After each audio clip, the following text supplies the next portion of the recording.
Hello, আসসালামু আলাইকুম বন্ধুরা, কেমন আছেন আপনারা? আশা করি ভালো আছেন। শুভ সকাল সবাইকে।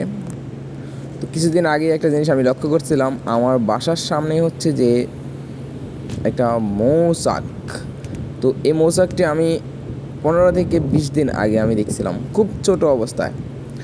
তখন আমি দেখেই যাচ্ছিলাম যে হচ্ছে কী হয় দেখি এটাতে, মানে প্রায় দিনই প্রতিদিনই আমি হচ্ছে এসে এসে দেখে যাই এই মৌচাকটাকে। বাসা থেকে বের হইলেই আমি আগে হচ্ছে যে এখানে আসি হচ্ছে মৌচাকটাকে দেখি।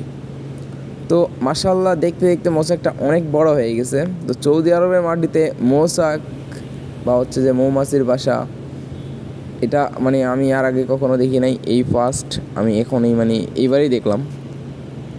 তো আমার খুব ইচ্ছা হচ্ছে যে আমি এই মৌচাকটা থেকে হচ্ছে মধু সংগ্রহ করব। তো এখন হচ্ছে দেখতে দেখতে অনেকটাই বড় হয়ে গেছে। তো আমি আসলে জানি না কখন হচ্ছে যে মৌচাককে মধু আসে। তো এখনই আমি কিছুই করতেছি না, এখানে শুধু দেখেই যাচ্ছি কি হয়। তো দেখতে দেখতে মাশাআল্লাহ অনেকটাই বড় হয়ে গেছে মৌচাকটা।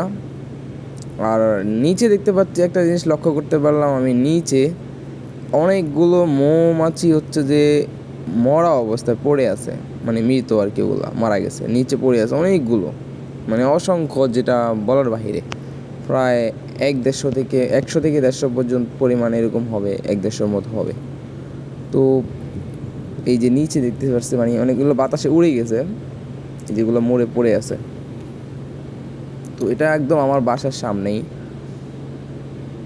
আর এই মৌচাকটা থেকে আমি মধু সংগ্রহ করার জন্য মানে আমার খুব ইচ্ছা, যে হচ্ছে যে একদম ন্যাচারাল যে পিওর মধুটা পাওয়া যায়, সেটা আমি হচ্ছে যে সংগ্রহ করবই। তো আসলে আমার অতটুকু ধারণা বা আইডিয়া নাই কীভাবে মধু সংগ্রহ করতে হয়। তো প্রতিদিনই যখন এখানে আসি, আসার পরেই হচ্ছে যে মানে আমি আগে অনেকক্ষণ এখানে দাঁড়ায় থাকি, দেখি। আবার এমনভাবে এটার ভিতরে যাই হচ্ছে, যেটা মানে এটার কাছে যাই যাতে আশেপাশে কেউ না দেখে।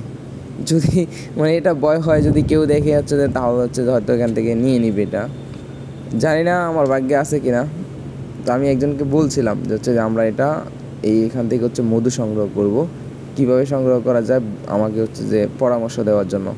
তো আসলে এখন মানে আমি আজ থেকে 15 থেকে 20 দিন আগে হচ্ছে এটা আমি দেখছি, অনেক ছোট ছিল, প্রায় এটা ডাবল হয়ে গেছে এখন। তো যদি কারো জানা থাকে কীভাবে মধু সংগ্রহ করতে হয় বা কখন কত দিনের মধ্যে হচ্ছে যে মধু আসে এই চাকের মধ্যে, তাহলে হচ্ছে আমাকে একটু ধারণা দিবেন কমেন্টের মাধ্যমে। আর সৌদি আরবের মাটিতে ন্যাচারাল পিওর মধু সংগ্রহ করবো, এটা তো হচ্ছে যে একবারে কল্পনার বাহিরে।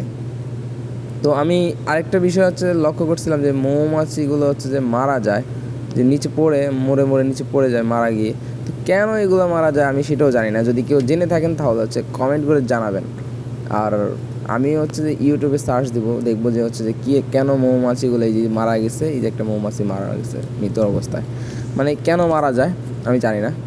তো মানে আমার কাছে আমি খুবই হচ্ছে যে কৌতূহল, যে হচ্ছে যে মানে কীভাবে মধু সংগ্রহ করে, কারণ আমার খুবই ইচ্ছা যে এখান থেকে আমি মধু সংগ্রহ করে হচ্ছে যে দেখবই কীভাবে মধু সংগ্রহ করে বা মধু সংগ্রহ করা যায়।